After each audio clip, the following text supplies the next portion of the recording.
मित्रों नमस्कार। मैं पंडित लाल बहादुर शुक्ला ज्योतिष केंद्र यूट्यूब चैनल के माध्यम से आप सभी मित्रों का हार्दिक स्वागत करता हूं। मित्रों, आज के हमारे शुक्ला ज्योतिष केंद्र यूट्यूब चैनल के ज्योतिष का विषय है पितृ श्राद्ध के विषय में जानकारी और पितृ कैसे करें तर्पण और क्यों करना चाहिए पितृ श्राद्ध और क्यों बन जाता है जन्म कुंडली में पितृदोष और इसके लिए जरूरी है करें अपने पितरों का श्राद्ध।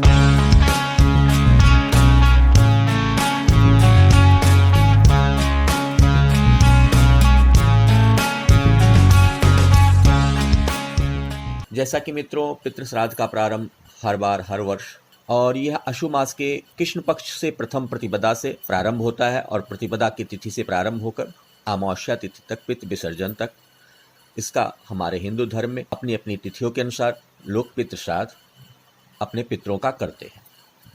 इस बार पितृ श्राद्ध का प्रारंभ 20 सितंबर 2021 पूर्णिमा तिथि से प्रारंभ हो रहा है, जो कि अमावस्या तिथि 6 अक्टूबर सर्व पितृ श्राद्ध के साथ समाप्त हो जाएगा। 20 सितंबर का जो है श्राद्ध उसको पूर्णमासी का माना जाता है और जो उसके अगले दिन होगा उसको प्रतिपदा से प्रथमा तिथि से लगाकर और अमावस्या तिथि तक जो है उसको पितृ श्राद्ध के रूप में मनाया जाता है। पितृ श्राद्ध में तृतीया तिथि से अपने पितरों का जल तर्पण करना चाहिए। जल तर्पण अर्थात अगर संभव हो तो किसी नदी या सरोवर या किसी बाग बगीचे के पास जाकर तर्पण करें। थोड़े से काले तिल किसी लोटे या गड़बी में डालकर उसको जल से भर दें और संभव हो तो सफ़ेद पुष्प और फिर अपना दक्षिण दिशा की ओर मुँह करके अगर मुँह करके घुटनों के बल बैठ जाइए, यानी पलथी मारकर नहीं बैठना है। और अगर जाति से ब्राह्मण, क्षत्रिय या खत्री या वैश्य जाति से हैं और यदि यज्ञोपवीत जनेऊ संस्कार हुआ है और जनेऊ पहन रखा है, 3 वर्णों में यज्ञोपवीत जनेऊ संस्कार होता है, अगर जनेऊ पहन रखा है तो उसको दाहिने कंधे पर कर लें। अगर यज्ञोपवीत नहीं पहना हुआ है तो कोई आवश्यकता नहीं जनेऊ को ऊपर से पहनने की, क्योंकि इससे दोष लगता है। इसके बाद कुशा को हाथ में रखकर जल को अपनी अंजलि में भरकर के 3 अंजलि जल अपने पूर्वजों के नाम से, जैसे दादा, परदादा या पिता है तो नहीं पिताजी के नाम से हाथ में जल लेकर के 3-3 अंजलि जल भर करके और तर्पयामी बोलकर, अगर तर्पण बगीचे में कर रहे हैं, बाग बगीचे में, तो किसी वृक्ष की जड़ के पास दक्षिण की ओर मुँह करके बैठ जाइए और 3 बार हाथ में अंजलि में जल लेकर कुशा और तिल के साथ और तर्पयामी बोलकर उसको किसी वृक्ष की जड़ की तरफ गिराते रहें। यदि किसी नदी या सरोवर में तर्पण कर रहे हैं उसके पास, तो जल को सरोवर नदी में ही गिरने दें।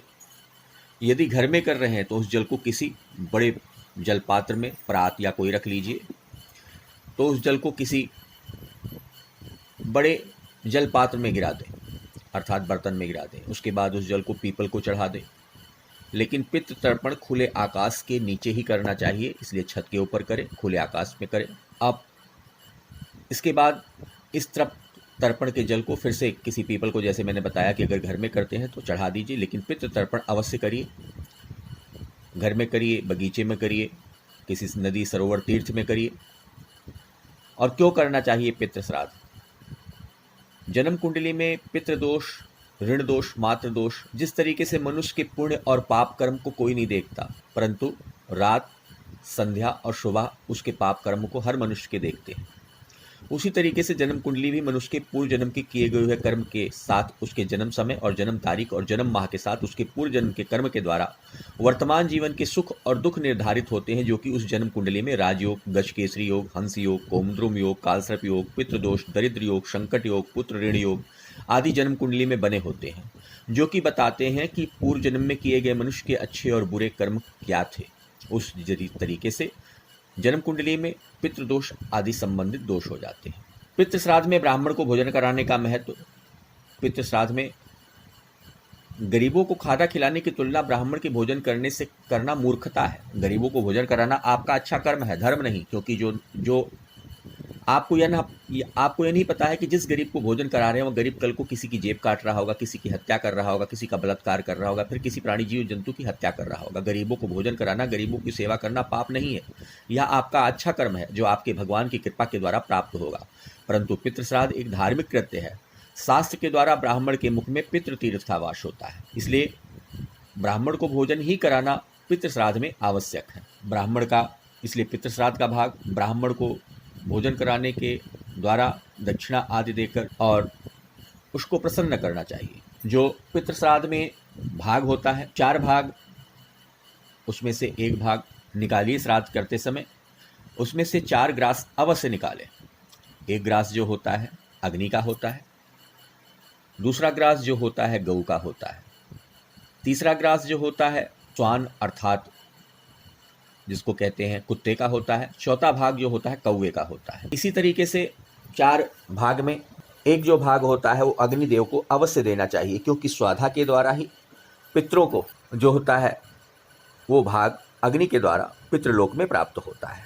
गौ के द्वारा बैतरणी आदि, पितृतीर्थ में गाय माता जो होती है बैतरणी से पितृ को पार कराती है, इसलिए गऊ को ग्रास देना चाहिए। काक जिसको कहते हैं कौवा, सभी पक्षियों में चालाक पंछी और तेज तरार माना गया है। जब पिंडदान करते हैं तो मनुष्य के उस पिंड को तोड़ता और फोड़ता है, इसीलिए ग्रास के रूप में देकर के कौवे को संतुष्ट किया जाता है कि जिससे कि पितरों पिंड को आदि को नष्ट ना करे। श्वान अर्थात कुत्ते को इसलिए पिंड दिया जाता है क्योंकि वो कौवे से रक्षा करता है और साथ रह कर के भी रक्षा करते हैं, इसीलिए कौवे का भाग ग्रास के रूप में दिया जाता है। इस प्रकार मित्रों, सनातन धर्म से उत्पन्न इस पितृ श्राद्ध का हमारे सभी के जीवन में बहुत महत्व है। किसी न किसी अंश के रूप में हमारे द्वारा दिया हुआ श्रद्धा से पितरों को भाग अवश्य प्राप्त होता है, इसलिए थोड़ा या बहुत लेकिन पूर्ण श्रद्धा के साथ पितृ श्राद्ध अवश्य करें, जिससे कि गृहस्थी जीवन में किसी प्रकार की दोष ना उत्पन्न हो और पितरों का आशीर्वाद प्राप्त होता रहे। अपने माता पिता का पितृ श्राद्ध करने वाले व्यक्ति को 3 दिन से पहले अपने दाढ़ी आदि बाल बनवा लेना चाहिए। उसके बाद पितृ श्राद्ध के बाद अमावस्या तिथि के विसर्जन के साथ ही दाढ़ी बाल जो हैं कटाएं और पितृ तर्पण तीसरे दिन से अपने पितरों के निमित्त, अपने माता पिता आदि नहीं है या दादा परदादा इन सब के निमित्त जल तर्पण करते रहें। और भोजन का ग्रास पितृ श्राद्ध में आप अगर प्रत्येक दिन भोजन से निकालते हैं तो कहीं ना कहीं बहुत पुण्य का कार्य है। उसको अग्नि के माध्यम से, अग्नि के लिए गाय की पाथी के ऊपर उस बने हुए भोजन का प्रथम भाग घर के उसमें थोड़ा सा गुड़ मिला कर करके और उसके बाद अग्नि के ऊपर दक्षिण दिशा की ओर बैठकर किसी फ्राईदान या तवे में रख करके उस गाय की पाथी को जलाकर उसकी अग्नि बना लें और उसके ऊपर स्वर्गलोक में गए हुए अपने जिनको आप जानते हैं बैठ जाएं और उसके बाद उस उग्राही को जिस तरीके से भोजन करते हैं उस तरीके से उठाकर दक्षिण दिशा की तरफ अपना मुख कर करके और अमुक व्यक्ति का नाम लेकर के स्वाधा के रूप में बोलकर उस अग्नि पे रखें। उसको जलाने की आवश्यकता नहीं है, इस तरीके से थोड़ा थोड़ा सुलग कर कर करके वह अपनी के अग्नि के द्वारा वो ग्रास जो है। इस प्रकार मित्रों, अपने पूर्वजों का श्राद्ध करिए और पूर्वजों की कृपा प्राप्त करिए। मेरा बताया गया या पितृदोष संबंधित या पितृ श्राद्ध संबंधित उपाय कैसा लगा, आप हमारे कमेंट बॉक्स में अपनी राय दें तथा हमारा इस शुक्ला ज्योतिष केंद्र यूट्यूब चैनल्स को देखते रहिए, सब्सक्राइब करिए, विले वे घंटी बटन को दबाएं, आने वाली वीडियो देखते रहें और अपने मित्र समूह में शेयर करते रहें। मित्रों नमस्कार।